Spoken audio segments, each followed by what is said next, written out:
Marcus wiped the grease from his calloused hands, his fingers trembling as he stared at the crumpled hospital bill in his pocket. The numbers blurred through his exhausted eyes. $24,000 for his daughter's surgery, due in 3 weeks. And his bank account held exactly $872. He had already sold everything he could. His mother's wedding ring. His father's vintage tools. His own dreams had been pawned years ago, but none of it was enough. Nothing was ever enough for a man whose only wealth was the size of his heart and the grease under his fingernails. The sleek orange Lamborghini. Aventador rolled into Marcus's modest repair shop on a Tuesday afternoon, purring like a caged tiger desperate for attention. Behind the wheel sat Victoria Chen, CEO of Chen Industries, her designer sunglasses reflecting the afternoon sun like shields of superiority. She stepped out, her Louboutin, heels clicking against the oil-stained concrete with the rhythm of entitlement. "You the mechanic?" Her voice carried the sharp edge of someone unaccustomed to waiting for anything. Marcus nodded, setting down his coffee. "Yes, ma'am." "What seems to be the problem?" Victoria gestured dismissively at her $250,000 vehicle. "The engine's making some noise. My regular shop is booked for weeks, and I need this fixed by tomorrow. I have a charity gala to attend." She paused, her lips curling into an amused smirk as she surveyed his worn-down shop. The peeling paint, the ancient equipment held together by determination and duct tape. Though I'm not sure this place is equipped for a car like mine. Marcus approached the Lamborghini, running his hand along its pristine frame with the reverence of someone who understood true craftsmanship. "May I?" She tossed him the keys without looking. "Just don't scratch it." For the next hour, Marcus worked in focused silence, his practiced hands navigating the complex engine with the precision of a surgeon. Victoria scrolled through her phone nearby, occasionally glancing up with impatient sighs. The other mechanics in the shop whispered among themselves, stealing glances at the expensive car and its even more expensive owner. "Found it," Marcus finally announced, emerging from beneath the hood. "Your timing belt's wearing out prematurely. Likely a manufacturer defect. I can fix it, but the part alone will cost about $8,000. With labor, you're looking at around $12,000. Victoria barely blinked. "Fine, whatever. Just have it ready by tomorrow evening." Actually, Marcus hesitated, pulling out his phone to show her something. "I found a forum where several other Aventador owners reported the same issue. There's a recall being organized. If you wait 2 weeks, Lamborghini will likely fix it for free under warranty. I can provide you with a temporary repair today for $500 that'll hold until then." The shop fell silent. Even the radio seemed to hold its breath. Victoria lowered her phone, studying Marcus with newfound interest. "You're seriously telling me to not pay you $12,000? "I'm telling you the truth, ma'am. Just because I can do the work doesn't mean you need to pay for something you shouldn't have to." Something flickered across Victoria's face, an expression Marcus couldn't quite read. She walked closer, her heels echoing in the quiet shop, and looked him directly in the eyes for the first time. "What's your name?" Marcus Reynolds." "Marcus," she repeated, testing the name like an unfamiliar flavor. "Do you know who I am? A customer who needs her car fixed." Victoria laughed, but it wasn't the mocking sound from earlier. It was something softer, almost vulnerable.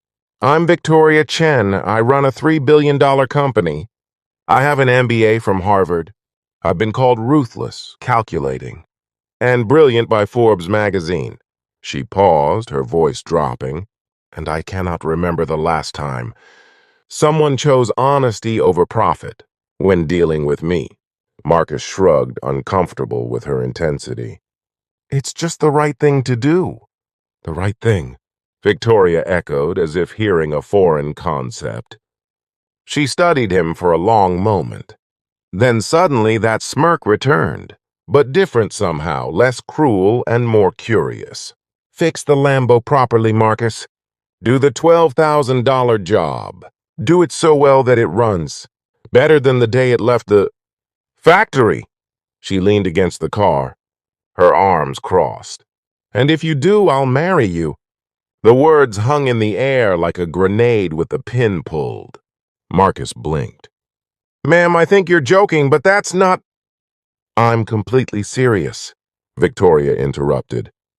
I've been searching for a genuine person in a world full of people who only see my bank account. You just proved something I'd almost stopped believing existed. Integrity. Her eyes challenged him. So, do we have a deal? The other mechanics had stopped pretending to work, openly gawking now. Marcus felt heat crawling up his neck. This woman was either testing him or had lost her mind, and either way, he wanted no part of it. Ma'am, I appreciate the offer, but I'm going to do that temporary fix for $500 like I suggested. I'll have it ready in 2 hours. Victoria's smirk faded. You're refusing? I'm refusing to take advantage of you, yes. And I'm definitely not fixing a car for a marriage proposal that you don't mean and I don't want. He met her gaze steadily. My integrity isn't for sale, and it's not a bargaining chip either. It's just who I am. Now, if you'll excuse me, I have work to do. For the first time in perhaps a decade, Victoria Chen was speechless. Marcus completed the temporary repair in 90 minutes. As he handed back the keys, Victoria remained quiet, studying him like a puzzle she couldn't solve. She opened her mouth twice to speak, then closed it both times. Finally, she asked, Why? Why are you like this? Marcus thought of his daughter in that hospital bed. Her smile despite the pain. Her trust that Daddy would make everything okay. He thought of the bills he couldn't pay, the desperation that woke him at 3 in the morning soaked in sweat. And he thought of the man his father had been, who'd taught him that character was what you did when no one was watching, when no one could reward you, when it cost you everything. I have a daughter, Marcus said quietly. She's 8 years old and she's sick, real sick. I need $24,000 in 3 weeks for her surgery. Or, his voice cracked, or I might lose her. That $12,000 you were about to pay me, that could save her life. But it would have been stolen money, earned by taking advantage of someone's ignorance. What kind of man would that make me? What kind of father? He shook his head. I'd rather lose everything than lose myself. Because even if the worst happens, I need her last memories of me to be of a good man, an honest man. That's the only inheritance I have to give her. Victoria stood frozen, her hand still extended for the keys. When Marcus looked up, he was startled to see tears streaming down her face, cutting tracks through her perfect makeup.